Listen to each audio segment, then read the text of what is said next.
Hello! So, welcome to Libra Philippines. So, ito yung reading natin for Libra, Sun, Moon, Rising, Venus, Jupiter, Libra. Ayan, take only what resonates. Hindi ito magre-resonate sa lahat. Unfortunately, hindi ko makukuha lahat ng energy ng Libra sa mundo. Pero okay lang yun. May mga next readings pa naman tayo. If you want, pwede kang magpabook ng personal reading dun sa friend ko kay Jing Tarot Reader. And kung gusto mo, meron akong para-fall na tarot reading ngayon. Kung gusto mong makasali doon, punta ka lang sa Facebook page na Bandang Sibol. Actually, Sibol lang yung pinaka-name ng Facebook page, pero mas madali siyang i-search kung i-search mo Bandang Sibol, okay? Tapos, i-like, i-follow mo yan. Ayan, tapos mag-comment ka doon sa pinaka-pinned video namin ng I Love Bandang Sibol, tapos yung birthday mo, tapos i-share mo yung video. Yan. Tapos para makasali ka doon sa ating paraffle, end ng November 2025 gagawin yon. Bubunot ako ng 3, no, dun sa mga nag-share, nag-comment, nag-follow sa amin. Okay, so let's start. Yung pinaka-video is ang kinanta doon, Buntong Hininga. Ayan, take note, marami nagkakamali. Ang pinagko-comment nila at pinag-share nila is yung recent posted na video, which is hindi iyon ang kukomentan. Pasensya ka na maingay sa background ko na may mga manok at saka tricycle na dumadaan. So, pagpasensya na. Anyway, this is for the sign of Libra, Sun, Moon, Rising, Venus, Jupiter, Libra. Let's start your reading. Main energy mo, you do have your busted or friend zone. I need space. So, I don't know, yung iba sa inyo, pwedeng itong kakonect mo is pwedeng may separation or pahinga sa connection na nangyayari sa inyo. Yung iba sa inyo, it could be a friend. Ayan. So, yung iba hindi love reading. It could be a friend na parang pinagpahinga mo muna yung connection mo dito sa taong to because medyo mahirap siyang pwedeng intindihin or pwedeng na may something nangyari like naging dahilan kung bakit kailangan mong umiwas or lumayo dito sa taong to. So, sino ba yung person na kakonect mo? Main energy niya.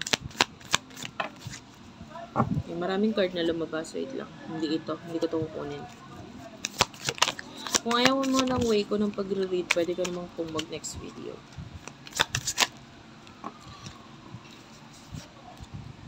You do have your nagsisisi ako. Makakalaya na ako. Zelda. So, yung person na kakonect mo, pwede ngayon, may separate, nagsisisi siya sa kung ano man yung nagkaroon na nangyari sa connection ninyo. Ayaw niya ng ganito. Like, pwede ngayon na sa isang situation siya na hindi siya makaalis. And I feel like yun nga, pwedeng ikaw or siya yung umiiwas. But I can see pag-iwasan dito or pag-iwas dito. So, I feel like itong person na to, ayaw niya ng ganitong situation. Ayaw niyang umiiwas sa'yo. Ayaw niya nagkakaroon ng iwasan sa inyo. Emotion niyo sa isa't isa, you do have your basketball. Naghahanap ng katulad mo. Ito yung word na nakalagay dito, pero ang word na nababasa ko is naghahanap buhay. So, yung energy mo is pwedeng ikaw ay focus sa iyong career, ganyan. And dito sa energy mo dito, it feels like ina-enjoy mo lang kung ano yung sitwasyon mo. Kung ano yung sitwasyon ninyo. Kung wala, diba? Parang, di mo naman para ipilit yung sarili mo sa taong to. So, yung iba, nag-focus sa hanap buhay, nag-focus sa sarili mo, and, nakikipagmatigasan. Nakikipagmatigasan ka dito sa taong to. So, anong emotion niya para sa'yo? You do have your past life connection at paulit-ulit. Ay, 3 pala to. Wait lang. Katol. So, sa nakikita natin dito, for now, yung person na to, naiirita siya sa mga nangyayari sa buhay niya ngayon. Naiirita siya sa nangyayari sa buhay niya ngayon. I feel like matindi yung care. Alam mo yung iba kong friendly connection to, friend connection na to. Nandun yung pag-aalala, pagkikare sa'yo nitong taong to. And yung iba, there's love. So, mahal ka nitong taong to. And ngayon, parang paulit-ulit lang yung nangyayari ngayon sa buhay niya. Parang walang excitement. Unlike nung nandyan ka, may connection ka sa inyo. Nandyan yung excitement. Nandyan yung may mga pangyayari sa buhay niyo na parang thankful siya na nandyan ka. Pero ngayon kasi dahil wala ka na sa buhay niya, parang nalulungkot siya kasi ganito yung kinalalabasan ng buhay niya, parang hindi siya happy. Hindi talaga siya masaya. Tell me more about sa situation ng person na kakonect mo. You do have your may mga plano ako. Tsaka malapit na. Okay. So, ngayon yung situation ng person na to, meron siya mga pinaghahandaan, inaayos sa sarili niya. And I feel like may mga gagawin siya in the near future na na may kinalaman sa'yo kasi naaalala ka pa rin niya. Kumbaga, hindi pa rin mawala sa isip niya yung connection ninyo. So, parang nag-aalala siya sa'yo, nag-aalala siya sa kung ano, kamusta ka na ba? Parang may mga question siya regarding sa'yo and may mga gagawin siya na action para magkaroon siya ng idea or kasagutan sa mga tanong niya na yon. Okay, in the near future, what is the message here in the near future para sa inyong dalawa? In the near future, you do have here full moon.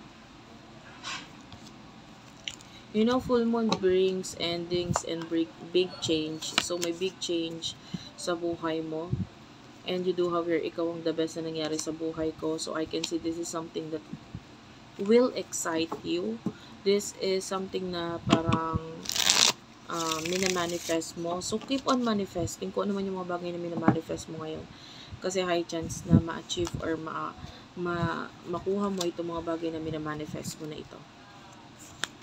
Pagdating sa person mo, you do have the universe na ang bahala and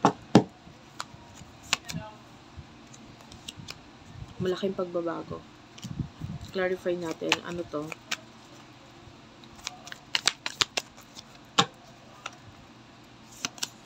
You do have your selos.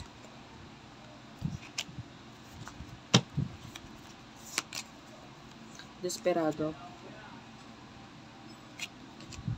So, nakakita tayo dito ng ng mga moves mula dito sa person na to na may kinalaman sa malaking pagbabago sa connection ninyo. I feel like hindi niya to kakayanin eh. Kung makikipagmatigasan siya sa'yo, hindi niya kaya. Kasi, ikaw, maaaring matagal ka nagtiis dito sa ugali, sa person na ito. Pero, once kasi na nag-give up ka or once na umiwas ka, lumayo ka, yun na yun eh. Yung parang hindi ka na para gumawa ng movement para sa inyong dalawa. So, dahil dito, hindi sanay yung person na to, parang sanay siya na ikaw yung masyadong mabait, ikaw yung lumalapit, ganito, ganyan. Pero time will come na siya naman yung gagawa ng mga action na yun kasi hindi niya kakayanin.